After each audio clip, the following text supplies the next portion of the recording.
was just dancing like a madman. I had, in this dance, again and again, I was crying, and I couldn't stop crying. It was just I was shedding tears, and with the tears, I was shedding fears and thoughts. I was basically dancing myself free into the here and now. That's, I guess, for me, that seems to point to essence, the sense of feeling one with the world around me, either with a place or things around my own experience, in my experience, or people. Welcome everyone to today's podcast episode of Essence. Today I have the honor to have with me Oliver Euchner. Oliver is an accredited 5 Rhythms teacher, trained by 5 Rhythms founder Gabriel Roth and her son, Jonathan Horan. His approach includes various movement meditation practices and yoga. And currently he lives in Berlin and contributes to the local urban community building scene. So welcome, Oliver, to today's podcast episode. Hi, John. Thank you for having me. And as I invite every guest on this podcast in the very beginning, I also, before starting the recording, asked Oliver to connect with the last situation that he felt connected to his essence. I haven't heard it yet. I'm really excited about it. So, Oliver, if you want, you can take us to this moment and describe a little bit what it was and how you felt. Well, thank you for opening that. In fact, I still am kind of under the impression of that experience, which happened yesterday at a gathering, a community gathering, at a place in Berlin called the Church of Interbeing, which, of course, you know. And the situation was such that we had in this gathering a large circle of people, were maybe 80 people or so, and we were there were 2 musicians. I was there as a guest, and there were 2 musicians who were just contributing live music. And as they were starting, the invitation to the people in the room was to move, to dance. And it was clear that the music kind of needed something. It was 2 guitars and 2 voices only for 80 people in a church. It kind of was, it was beautiful, but it kind of was thin. And I just happened so that I had my drum with me. I have I play percussion and have various percussion instruments. And when I go to this place, I always bring, most of the times anyway, I bring a drum with me. And so it was just at the, improvisationally, it seemed like this could help. And so I motioned to one of the musicians who noticed me going to standing up and going for my drum. And he confirmed. And so I just rushed up, joined these 2 musicians. And together we were, we hadn't practiced the music that they were playing. It was just an improvisational situation. And it was so clear and evident, this path was opening up to play music together, to improvise. And it just, it synced. It just fell right into place. And so the place started to transform. People were starting to dance more and more intensely, more and more wildly. And it was this experience of essential in that way, in that, I came to a place in which I was just following the energy in the room, what wanted to happen, and became an instrument myself, together with these other 2 musicians and all the dancers in the room, to kind of celebrate the moment as it was. And it was just this building energy that was full of inspiration, joy, and intensity in the end. It was almost like a dry kindling that was put on fire. It just really exploded in the most beautiful way. And it was this feeling of being one with everybody else. It was this feeling of coming into this non-separate part inside myself, where we all kind of feel the same. And that's, I guess, for me, that seems to point to essence, the sense of feeling one with the world around me, either with a place or with things around my own experience, in my experience, or people. And it was this full-bodied experience that kind of lasted, not even 5 minutes, but it was a moment of joy that took us all by the hand. Thank you for sharing this experience and for letting us in into this moment. And I find it so, so beautiful what you shared. This listening, becoming an instrument and listening to the group feel, listening to what wants to happen, and then becoming one with the music and with the dancers, making this a dialogue. And I resonate so deeply with it, especially because the two of us, I remember that we are also playing drums together to a group field in one of your 5 rhythms workshops and sessions that you gave, and it was so, so beautiful.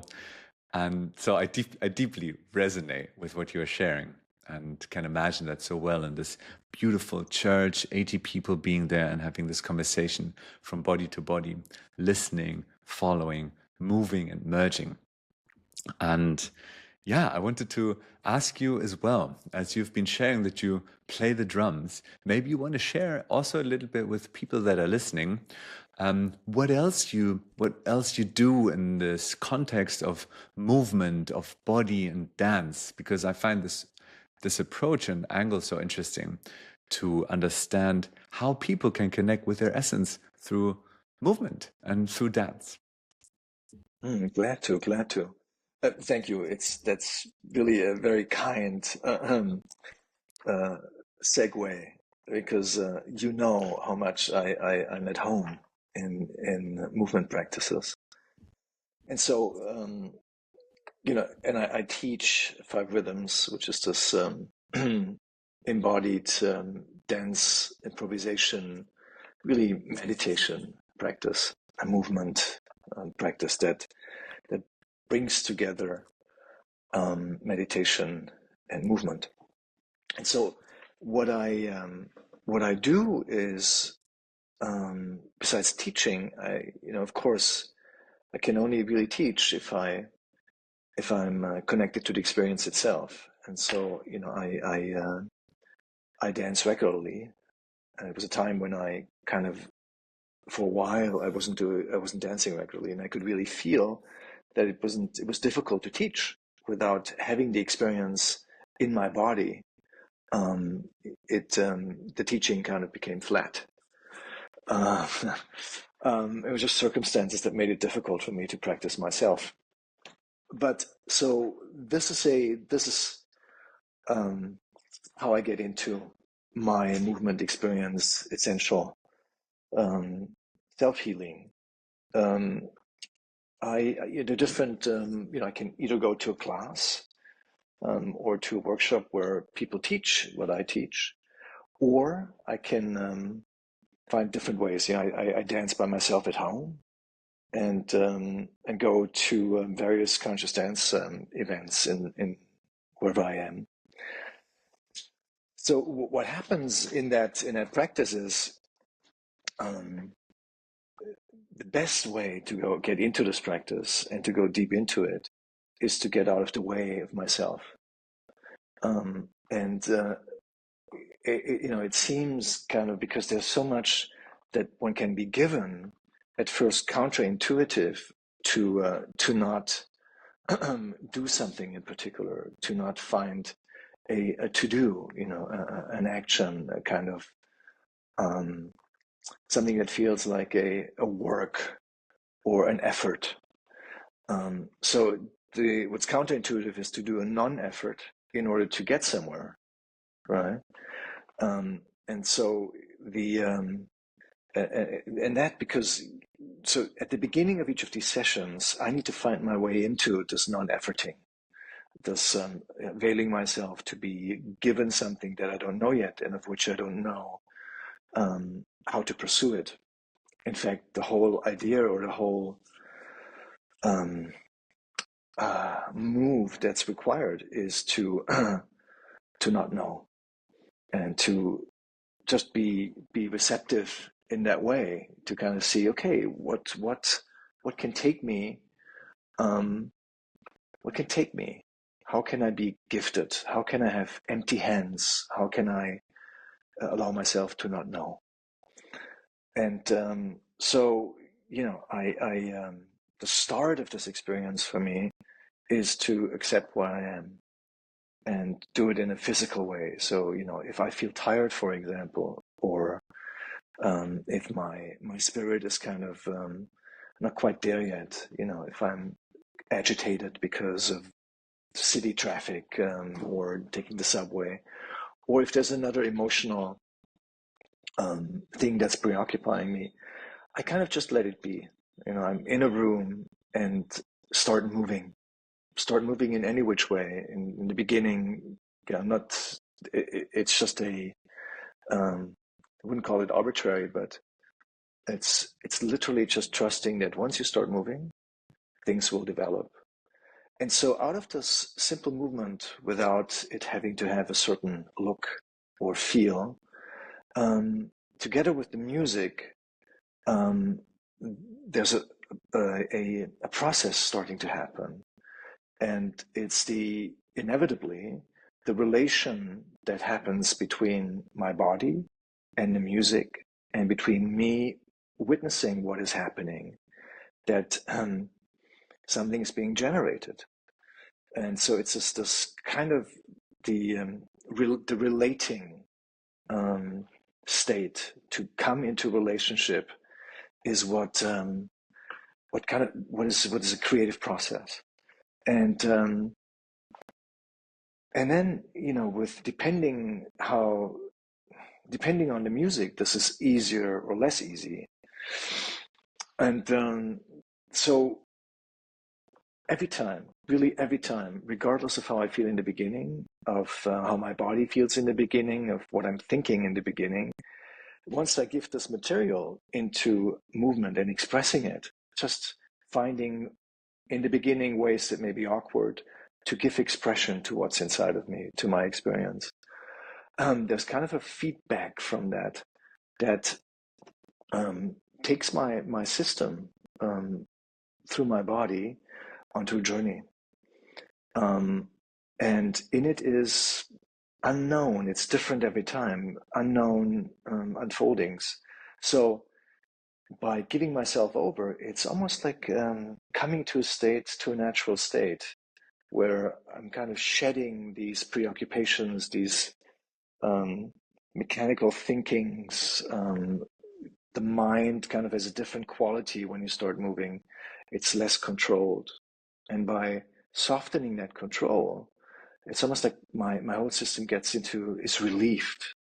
And out of this relief sense, there's almost like a graceful gratitude, beauty. My body is telling me, my system is telling me, finally we get a break from your controlling mind. Finally we get a break from the incessant control. And the body does it in beautiful ways. It plays back this being relieved into with beauty and movement, and getting more and more into it. The more it has this experience, the more gratitude it seems to have, and the more graceful it starts to move. And it's this interesting thing where this beauty comes about with me not chasing it. And so when I say beauty, what I mean is there's kind of this the sensation beauty inside, where, if you feel really yummy, like if you are caressed by something, or if you're at the sea in the summer in warm water, and you feel the soft touch of it, and maybe the water's green and the sky is blue, and there's wind that sort of caresses your body, you kind of feel the sense of well-being. And my body gets the equivalent of that through the music. It becomes a sensual experience where I'm touched by the music, and where I'm touched by my movement. So all of a sudden, these movements have sensations inside that have a certain feel. So it's almost like I'm starting to massage and caress myself through the movements on the outside. And I can feel them, inside my heart, my physical heart. I get a smile in my face. And, when you get a smile in your face, it kind of, there's all kinds of hormonal things that are happening. And so it's this getting into relationship with my own physical embodied experience and the emotional experience that goes along with it. And the mind all of a sudden frees up and finds its place by witnessing it all and noticing details about it. And it's like, when you write associatively or when you start drawing, all of a sudden when beauty comes and good sensations and feelings come, your body responds to that. And it's like this feedback starts to contribute thoughts that are beautiful. And so this process, I guess you get the gist of it. This process is deepening and is evolving and is growing in that way. So, and of course, this practice that I'm practicing, the 5 rhythms, has this intelligence about this being a process and has these 5 different phases that build on each other to take you deeper and higher into that process as the music gets more intense. It kind of picks you up carefully and slowly and gently. It and leads you into this experience with gradual intensification of the music. And so this is the experience that is going on inside of me and outside directly of my body, but with many people in the room, ideally in a class. The inspiration, is not just with my own movement and experience, but with the movement and experience, the positions, the creativity, the originality of the movements around me that kind of, put more wood into the fire of the experience. And so in the same way that my own experience has this intensification for myself, these different members in the room become a part of an organism that feeds the collective experience together. So that too grows.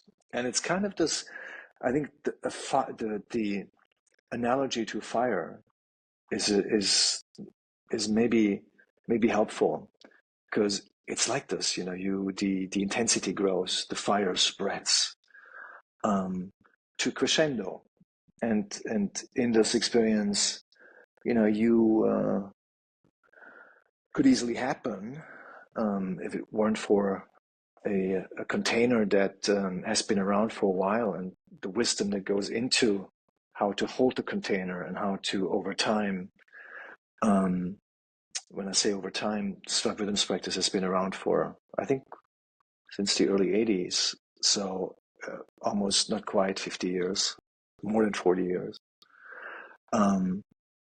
So, in this practice, what happens is these places of, or these states of intensity, you could also call them ecstasy.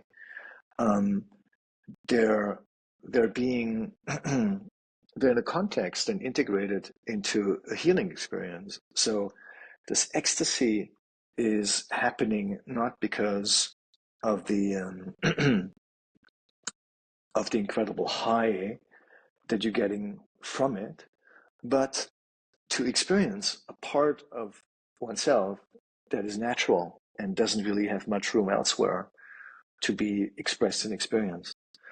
And it being part of a process, not the goal itself, this ecstatic experience is being followed by an integrational phase, which, after this kind of build-up that I was just describing, there's often an acknowledgement of the experience, so that you're not just in the experience, but you kind of let the experience come to a natural close or natural ending, and then taking and continuing to express the experience and what is being witnessed at that point through movement.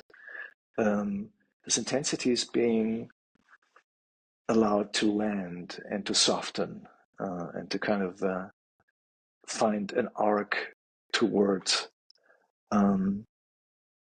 toward the ground. It's grounding. And so oftentimes it's kind of in that experience, it's as a poetic quality that brings this process to an end into a quiet stillness moment, which is then also in an outer way easily recognizable as meditative. You notice the movements become less, and they become an expression of the essence of spaciousness, to kind of that's the part in us that is witnessing. We could call it the light of consciousness, that is relating to the whole experience as something to behold and to let kind of settle inside. So this is, in a nutshell, a description of this physical experience, just with my words, which don't give it entire justice because it's so physical inside and out. Yeah, thank you for sharing this and for letting us in. And I feel so deeply your passion for it. I feel that there's so much richness and abundance in the experience that you described. And from what you shared, there's such a huge variety already of things to tap into and to look into even deeper. And I was wondering now, when people are listening, they're like, wow, this sounds amazing. I want to experience this. How did you get on this path? Like, I'm curious about like your journey getting there, to get to experience this in such a rich and deep way. Did you just grow up as a dancer and it's only for people that have been dancing for their whole life, or what has your journey been? Well, as your question is taking me back to when I first met this practice, and I'm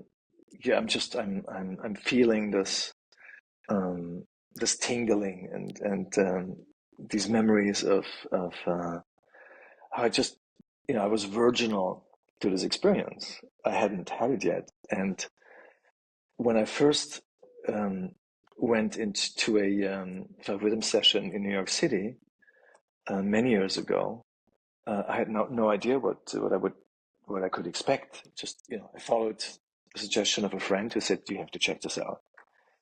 And so I got into this room that was in downtown,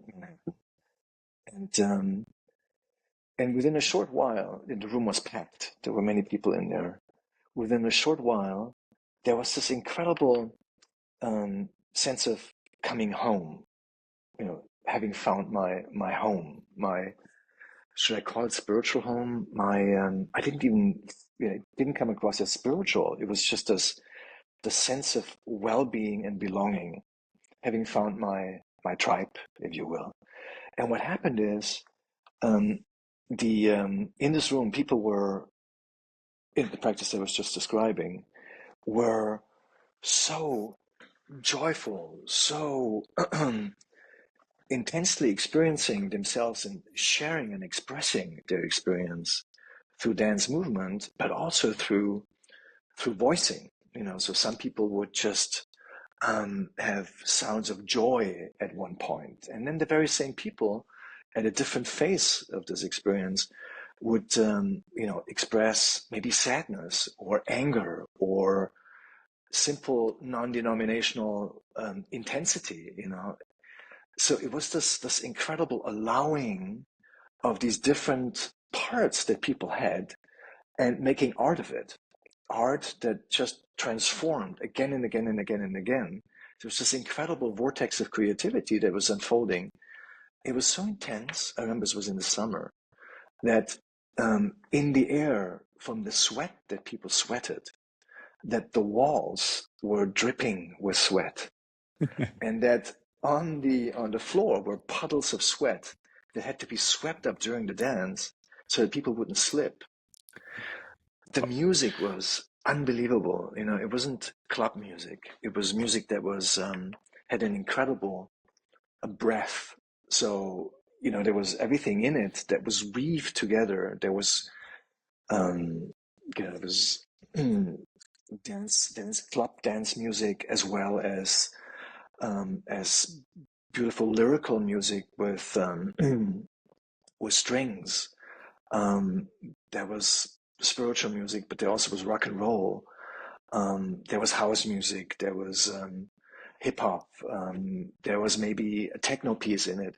It was such a freedom of different music that served. The only thing that this music had in common, you know, these music pieces had in common, is that they served the journey of people dancing deeper into themselves. So, you know, when I went there in the beginning, the immediacy of the experience, yeah, no, you know, no surprise. I went back and back and back and back and back and back and back. At first, once a week, then twice a week, and at the end, 3 times a week, because it was such a regeneration, especially living in New York City, which is so intense with a lot of tension, and you know, requires such like it doesn't let up. You always need to be on, and you always need to watch what you're doing and watch where you're walking and watch your money because it's so expensive. This kind of tension that is common to the experience of living in New York, it just it neutralized through the stance. So it was a very healthy thing to do, you know, for my psychological hygiene, for my physical dexterity, for my physical strength, and for my inspiration. So I just kept on going. And in the beginning, I remember a year or two, I refused to learn these 5 simple rhythms. I didn't want to commit to memory the names of the faces of this dance because I so much appreciated the immediacy, the non-verbal, non-mental quality of it, that I allowed myself. It was an intentional, willful ignorance about any intellectual background or philosophy that this practice has, because the experience of the practice itself was more than enough. And so it just, you know, it went deep into my nervous system in that way.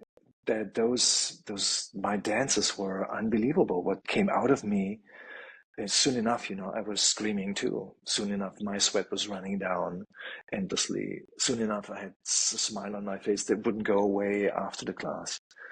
And soon enough, you know, I would really connect with these crazy people in social ways too. So it became this whole world, you know, that was very satisfying. And the people, the community was incredibly interesting and diverse. You know, they just being New York City, you know, there were lawyers, there were artists, dancers, business people, hippies, but hippies who had a job, you know, who needed to have a job in order to survive. So it was a very rich communal experience too, because all of these people, you know, they had this in common and got along and would meet after dances, before dances, and then otherwise too. So it was this on so many levels, such a beautiful experience with myself, with a whole new tribe of people, and with an outlook that changed, you know, an outlook on life that changed. Um, so, you know, even difficult situations had a way to be expressed and to be transformed through this practice. That's how I found my way to it. It sounds like it was very enriching for you on many levels, like the emotional level, the physical level, the spiritual level, the community, like how it sounds like you've met yourself in a deeper way and just got hooked like on this. Yes, I need more of this. Yeah. And yeah, I also wanted to ask you, like, now you give classes and workshops on a regular basis for many years in many different parts of this planet. Uh, what was it that you were doing before committing to, I want to share more of this with the world? And what made you decide to actually, I want to teach this and I want to share classes on a regular level? Like what were you doing before, and what made this shift for you? Mm. Well, what I was doing before, I was also continuing to do while I was practicing this practice, and while I was teaching it.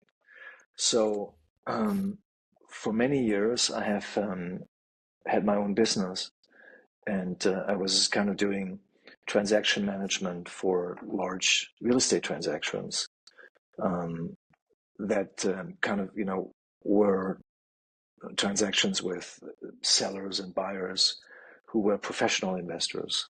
Um, and so that required uh, a, uh, a business approach to real estate transactions, including doing financial analyses, technical analyses with third parties, um, being in negotiations with people with a lot of money and or companies who invest a lot of money. So it was a very controlled, or it is a very controlled world where there's not much room for error because of just the what's at stake financially, and because of the culture that this world has. You need to be accurate, and you need to present yourself um, in a way that inspires confidence in these people to trust you in consulting them in these investments. So some of these transactions would go a year or longer, and so it was not just a short customer experience, but those were relationships with people over a long time. And I've been continuing to do that because for a long time I really felt it beneficial for me to not have to make money with teaching five rhythms. And I enjoyed that very much. I enjoyed being in two worlds. I enjoyed in the challenge of being in this business world while remaining related to myself.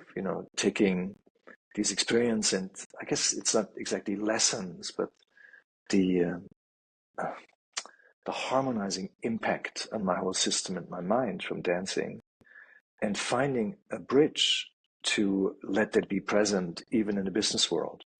So the way that happened is that I focused on the relationships with the people within this business world. And so in the end, it's very much about that, to tune into what's required technically, reports financially for people who invest, and to listen really carefully, and to anticipate. Sometimes if it's not expressed, to anticipate it just from experience, knowing what is required, was kind of the way that I approached this business world. It was not a business world; it was a relationship world. In some ways, in some ways it was the same. It was about relating and being attentive, and feeling and experiencing more than just the words of these people. And so, but what made me, that was, I guess, the answer to one of the two questions. The other question is, what did make me decide to teach was a retreat in California, a five rhythms retreat in a place called Esalen, which is this, how should I say, this mythical place that has been at the forefront of the human potential development, I think worldwide.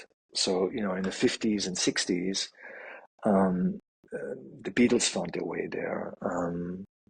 Fritz Perls, the founder of Gestalt therapy, developed his Gestalt therapy there. There are Aldous Huxley, was in residence there, and many, many other people who kind of, nowadays, uh, many of these healing modalities that are not traditional, kind of holistic healing modalities, are common. Everybody knows about them. But in the 50s and 60s, they weren't around yet. And so many of them found if they weren't birthed there, found a way to unfold and then continue to grow into the mainstream of society, first in the States, but then elsewhere too. So I was at that place to do a 5 rhythms retreat, I think a 5-day retreat, and we were dancing in the Aldous Huxley Hall. It was named after Aldous Huxley. So this was a difficult time during my life. I had a difficult period with the mother of my child. She and I, were fighting over our child. So it was a very stressful and painful time. And I brought, of course, this. It was present when I was in this retreat. And what happened to me was that I started to find a way to dance with these intense feelings and fears of losing my son, of the pain of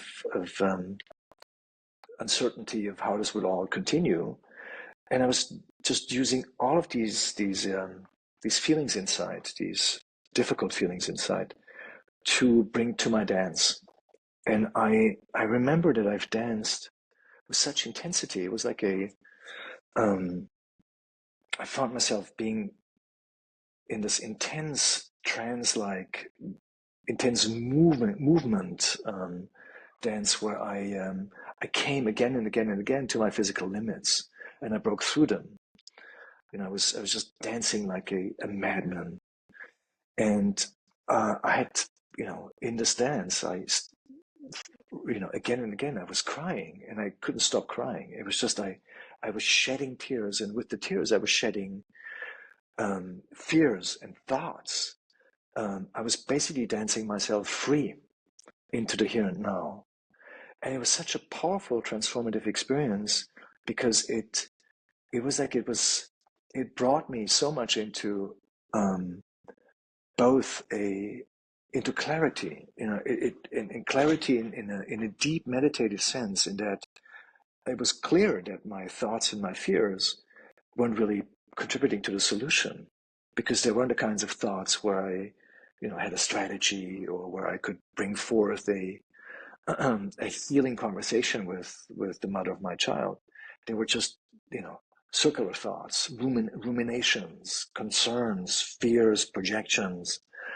And I literally, they became quiet. I danced them out of my system. It was kind of this somatic experience of dancing them out of my mind, out of my heart, and out of my body. And I did this, in this retreat with other people who were perfectly able to let this be. The facilitators were holding this as if it was the most normal thing to do, to kind of catalyze through dance pain without end, seemingly without end. I got to the bottom of it.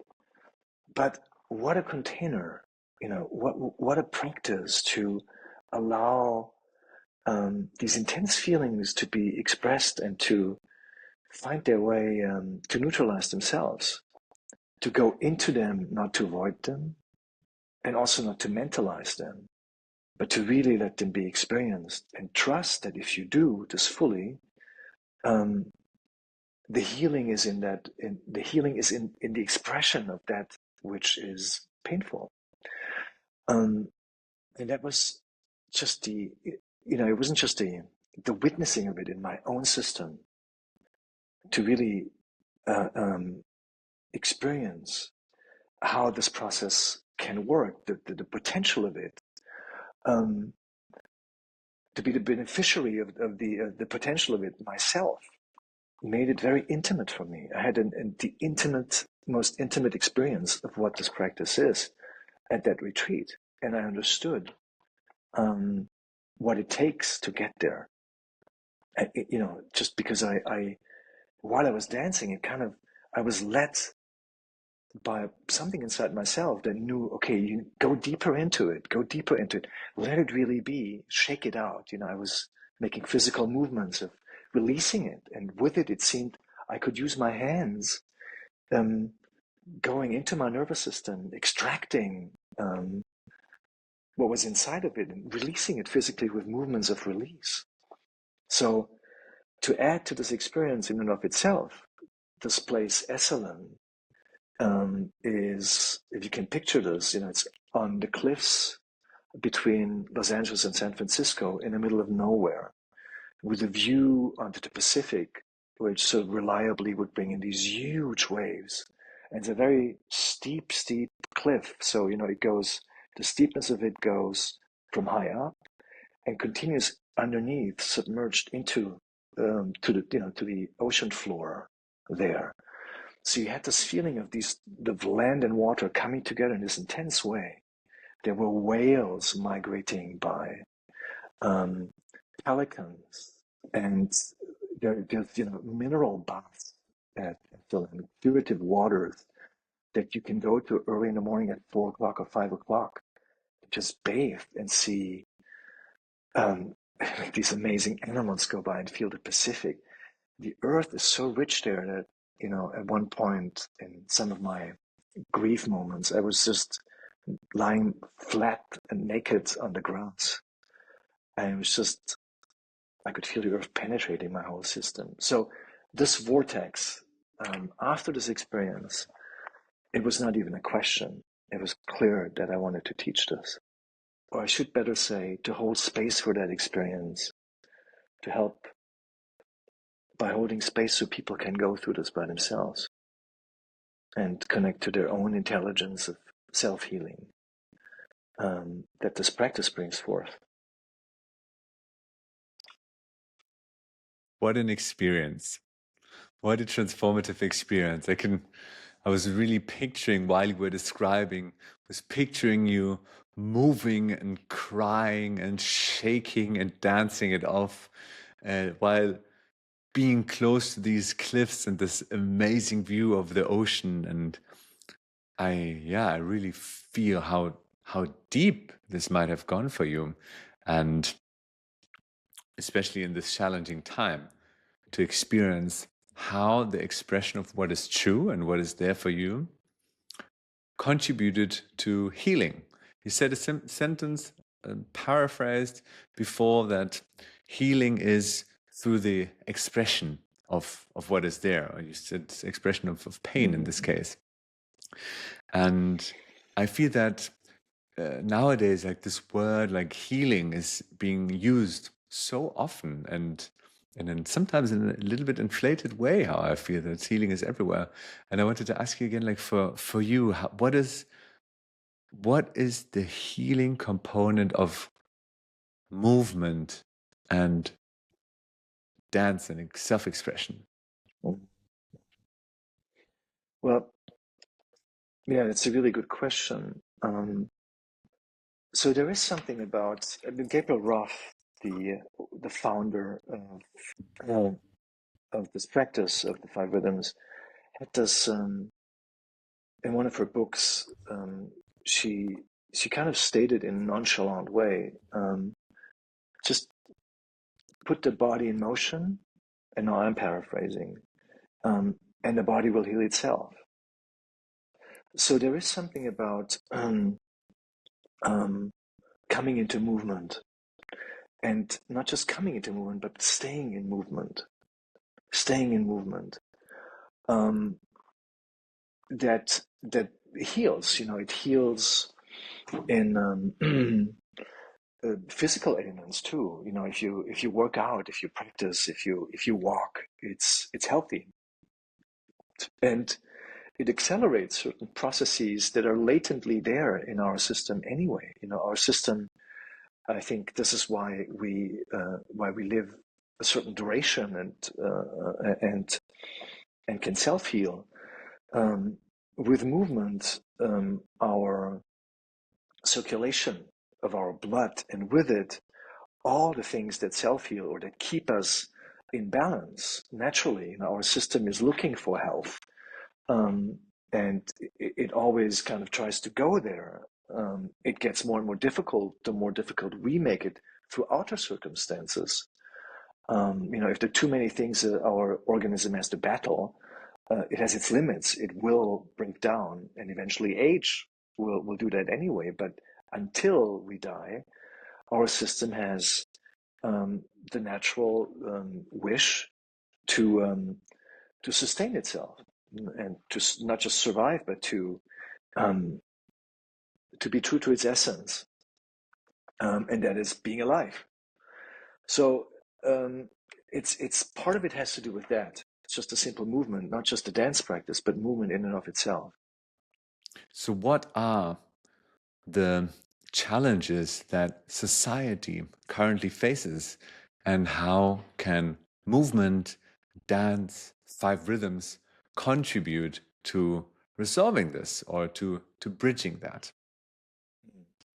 Yeah, well, what a question that is. I mean, there's so many challenges, of course, and at the risk of not being responding in an up-to-date fashion to that question, one of the things that's not just obviously currently a challenge to the way that we live, but for some time, is the atrophy of our physical selves. In contemporary times, in modern times, there's this whole, and I guess for several hundred years now, there's this tendency to become less and less, to become more and more disembodied, to be less in movement, in physical engagement. And obviously everything that we experience, our mind, our feelings, all of our capacities are residing within the physical body. We have this in some ways really contrived separation between body, mind, and feelings. They really are all housed in the body, and they all have a physical correlative, right? I mean, so my feelings take place and are intimately connected, related, and determined by how my body is. If my body is sick, my feelings, my thoughts will be ill as well. They will be affected anyways. It's challenging to keep. It's really not quite possible to keep them apart.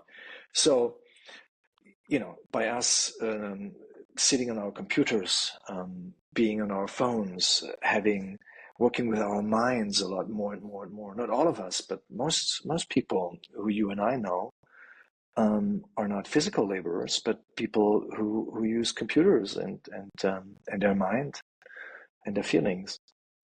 So now this atrophy of that goes along with our bodies not doing what they're designed for. I mean, our physical self, we have legs to move, we have hands and arms that are designed to move, to hold, to lift. We're designed to move. It's the essence of our physical selves. And that essence is resonates in all of our capacities. It has an effect on our capacities, on all of our capacities, if we are not engaging them. There's an atrophy. If you don't use what you don't use, you lose. And I think the system in and of itself is probably not quite happy about that. And some of us not quite happy about it probably manifests in psychosomatic symptoms. I'm not inspired if I don't move for a while. For each of us, for the listeners too, we can check this out. We know that if we don't move enough, we feel unhappy, and if we continue to not move enough, we feel less and less happy, and our bodies will suffer, and our minds and hearts. So the movement practice is, if you will, is attending to that, is turning to that. And so there's this saying that Gabrielle coined, and I don't know if I said this already or not, is if you let, the body will heal itself if you allow it to set itself in motion. And so there is this movement, that dimension of just the organism part, of us that benefits from movement. But more than that, it's this, it's the taboos that in this movement practice are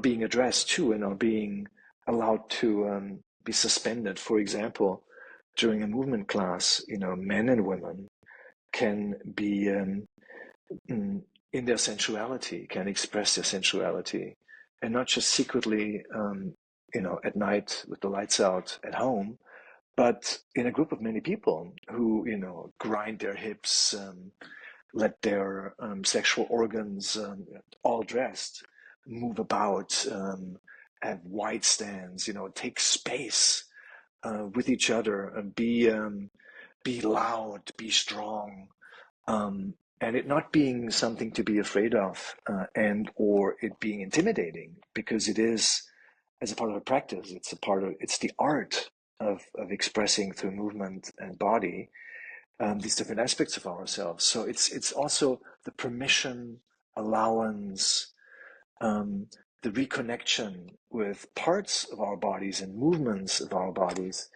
that are shamed, that are not allowed, that we even forgot about. That is very healing. It allows the whole spectrum of movement, and if you allow what's suppressed, there is healing happening. You experience more of yourself. You become larger inside of yourself. You're less judgmental about yourself and others. So it's healing for the own organism and the own psyche, but it's also healing in a communal way. You develop a capacity of much more tolerance of strange looking bodies and strange moving people, because you get an appreciation to all these different body types and these different movements. People who are obese, people who are thin, people who are weak, people who are small, people who are considered beautiful, people who are considered not so beautiful. They all move in the same room. And it's the beauty of the inside vitality expressing itself that's being experienced. And so that is only healing. It's very accepting and allowing for everybody in this room. You can see how there's so many levels of healing in that experience. It's beautiful. And I've been experiencing that myself as well. So I can definitely share from an own experience that this sharing, this expression in connection with oneself and with others, that this is this healing and transformational aspect in power, just like expressing whatever is that is there without shame and guilt, and being witnessed in it and sharing it within a community. And now I feel it is such a powerful thing, I wanted to ask you, if someone is listening right now and saying, I want to integrate this more into my life, how would you say can people integrate this core idea of what you just shared into their everyday life, like without going maybe to a workshop or a class, but something that every person can integrate in their everyday life in order to integrate this aspect more, to embody more of their self? What would you say? Move as much as you can. Move your body and dance as much as you can. There's just no way around the experience than having the experience. You can think about the experience. You can try to extract out of the what the experience would give you without having the experience, but it won't work. Like I only can teach if I really practice, if I embody this. But that may not be exactly what your question is aiming for. But some of the essences of this practice are, and again, you need to enliven them with doing the practice. But for example, what I experience by myself is the suspensive judgment of other people. So I have this every time, not every time, but often, less now, but in the past, when I'm in a room dancing with other people, there's this tendency of the mind to go, oh, I like this person, I don't like this person. This person is attractive, this person is not attractive. And a kind of a resistance or a an aversion to some and an attraction to others in the room. And so many times I've experienced during the course of one of these sessions that people who had an aversion to in the beginning, my mind doesn't want to have an aversion, but kind of the conditioning is to kind of split people into like and dislike. So often I've experienced that people I had an aversion to ended up people I had the most beautiful dances with, and who ended up, of course, not being at all like I imagined them to be, but totally different. So it was this kind of this revelation of what how my mind projects, how it makes up stories about other people, and to see that those stories are just that is incredibly healing. For it makes for a healthy mind and psyche to know that you can't trust your projections entirely. That or if they come up and you believe them, you're hypnotized by them. Something in you knows from experience that they're not the entire truth. It's you don't believe them 100% anymore, even though you may believe them in a moment. Something in your system knows uh, uh, it's not quite true. That's a that's a great lesson that I extract, that I take from this practice. And then another one is to allow myself physically, to allow myself having energy, and being tired, knowing that those are temporary states, that actually, when I allow them, they can move through faster.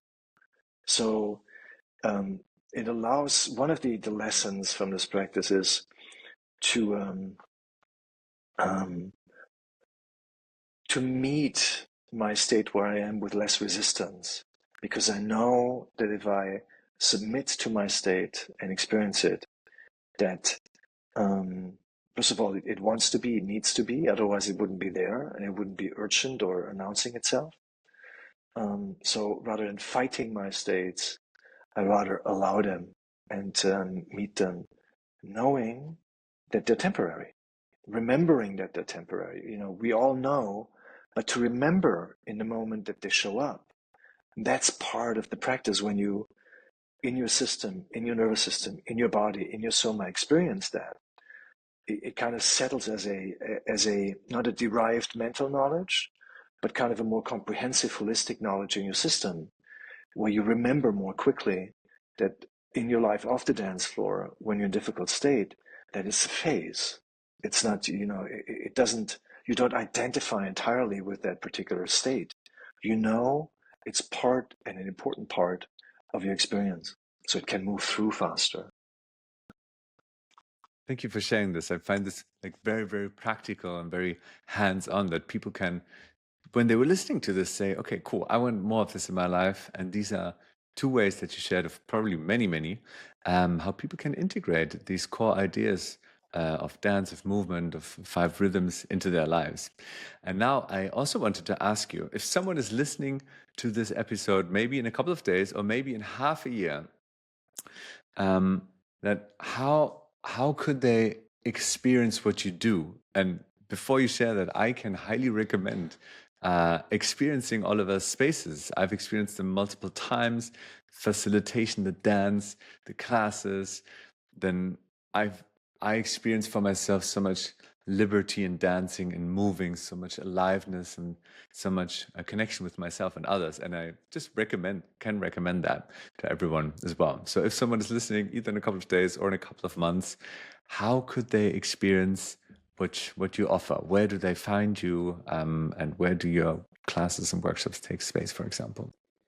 Okay. So I'm based in Berlin, and I give classes 2 times, sometimes 3 times a month in Berlin, but also in Hamburg. I'm once a month in Hamburg. And then, I give retreats and workshops in different places, both in Europe and mostly in Europe, sometimes in the States. So, I mean, you can find me by this. I have on the social media channels. You can find me, and I guess the easiest way, if you Google Oliver 5 Rhythms Berlin, you will get links to these different channels. And you can also write to me. Maybe we'll share my email address that's usually a good way. And I'm very happy to answer questions and or to link you up with the different channels. I want to be accessible. So if some of the listeners have a question, they can reach out to me, and I'm happy to share where, when, what it is, so on and so forth. Amazing. Thank you, Oliver. And I really hope that many of you listening to this episode now got really excited, like, yes, I want this. I want this more in my life. So I'm going to write it down in the show notes as well of this description, of the description of this podcast episode. And you can contact Oliver directly. And as we're now coming already to the close of our session, I'm excited, I'm just blown away by how fast this time flew by. And that's always a good sign for me. I wanted to ask if there's anything else that you would like to share. Is there some kind of thought that you want to share, an inspiration, anything that's still on your heart? And if that's not, also totally fine. Now is also a moment for you if there's still something open or want to share with people listening to this episode. Yeah, I guess I want to take that moment to just kind of reconnect with my body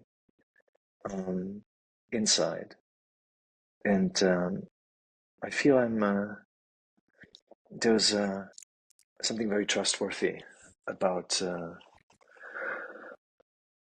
the inner experience of the body, and so I guess what I want to share is that I want to encourage, based on my own experience, people to reconnect with their physical selves, with their inner physical selves, kind of, with your sensations inside when you, for a moment, close your eyes and you draw your intention inside and see where there's a part in your body that feels most accessible, and could be both comfortable and not so comfortable.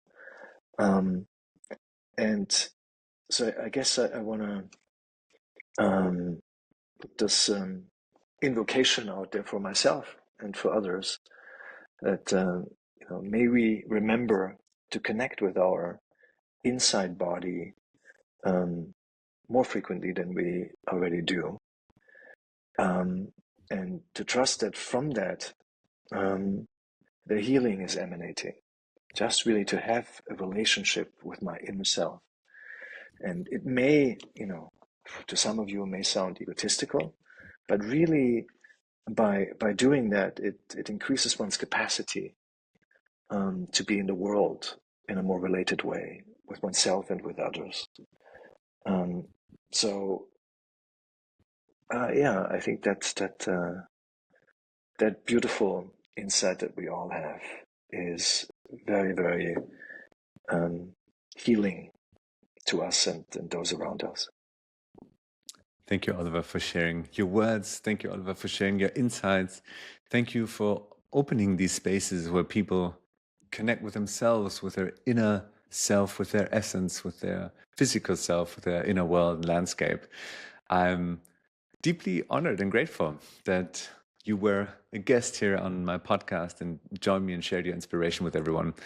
And I'm excited to hear from the people that are listening, that have been listening to this episode. What is it that you take from them? If you have any questions, feel free to reach out to Oliver if it's about 5 rhythms and anything that he shared, or feel free to reach out to me if there's something that you would like to share with all of us. So thank you so much, and looking forward to speaking and connecting with all of you in the next episode of Essence.